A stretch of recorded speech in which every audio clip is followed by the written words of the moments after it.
Hi, I'm Jeff Lantz from Picasso Piano Academy. I want to talk to you about inversions today. But first, I want you to tell me how many chords I'm about to play. If you guessed 5, you're wrong. I just played 1 chord. How does that work?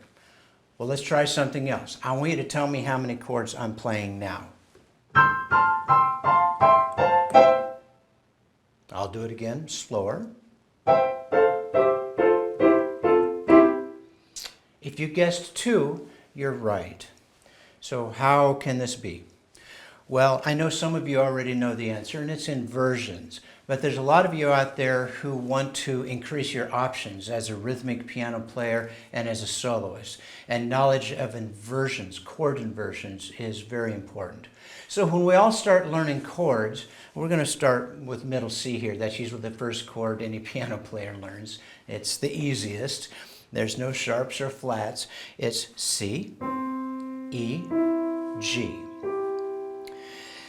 This is called a root position triad, and that's because the root note of the chord, the C note, is also the bottom of this stack. But what if we took this low C here and we leapfrogged to the next C above? Now we've got this shape. It's still a C major triad, but it's the first inversion. It's the first position of a C major triad. So now, if I take this low E now and I leapfrog to the next E above it, this is still a C major triad. Now it's the second inversion. Now if I were to take this low G and leapfrog over to this G, we're back to a root inversion triad. So root inversion triads happen every octave. You're like, from the very lowest octave, which is going to sound not so good, but here's a C root position triad. Here's the second one, excuse me, here's the third C root position C major. So there's all these places across the board where I can play a root position C major triad, and it's correct. But you know what? You can fit 3 versions of any triad into each octave. So it gives you more options to know inversions. So here's this. I just played 3 chords in 3 octaves. But now I'm going to play all of my options, all of my available C major triads that I can hit in 3 octaves.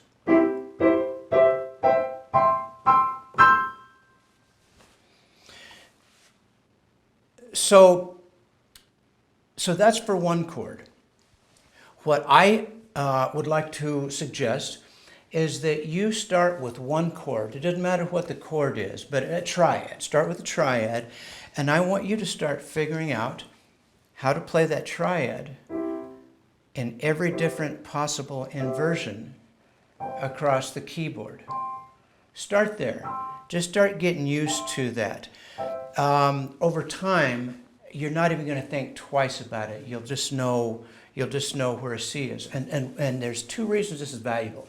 One is you want to be able, if your hand is like this part of the keyboard, if this is where your hand is, you want to be able to hit the nearest version of whatever chord you want that's underneath your fingers. Now, I'm going to delve a little bit deeper here. But don't worry about retaining all this if you're just getting new to chords. But I want to give you an example of why it's really important to know inversions of chords. Let's say we're playing along and we're playing a song that has 2 chords. And let's say the 2 chords are C and F. So, I'm playing C. Now I go up to F. I move my hand all the way up to an F root position. Now back down to a C root position. You can get away with that for a little bit. Excuse me. But there's more options. What about doing something like this? So right there, that is a second inversion F triad.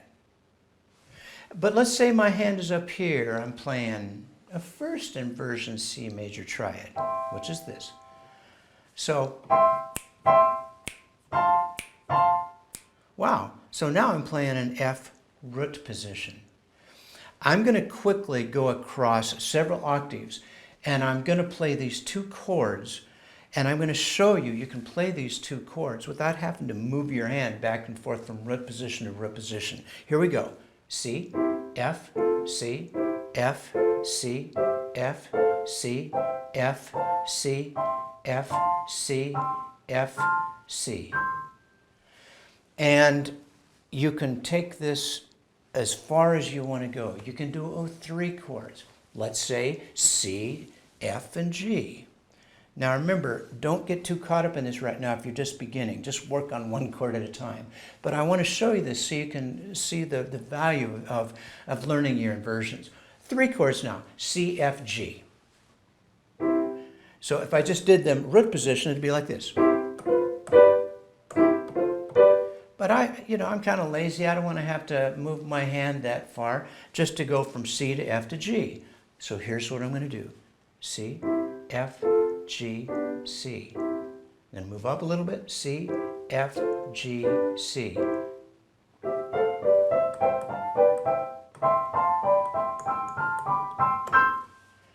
Okay, so again, if you're beginning and just getting into inversions, just work with 1 chord at a time.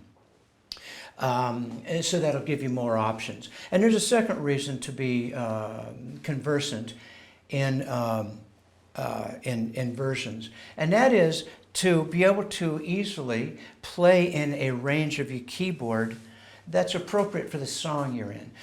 So many times when I'm playing in bands and there's, a rhythm guitar player, the rhythm guitar player seems to kind of like this area right here. Here's middle C, and here's an octave below it. They're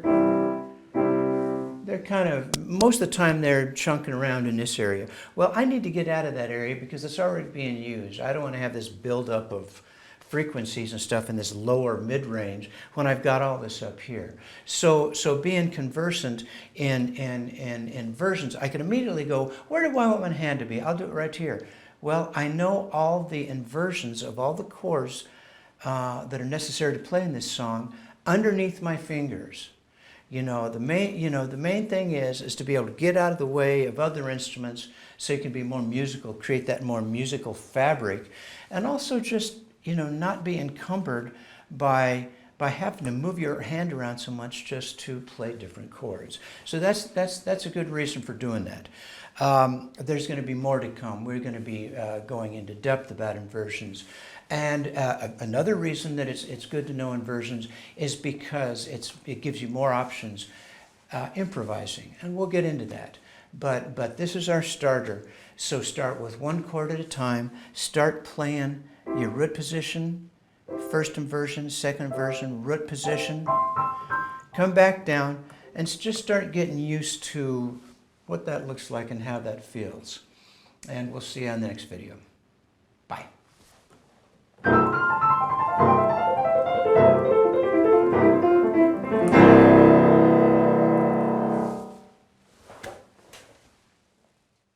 As always, for all my videos, you'll find extras and goodies on my website, such as free handouts and more. So be sure to click in the description and check it out. And don't forget to hit the like button. Thanks.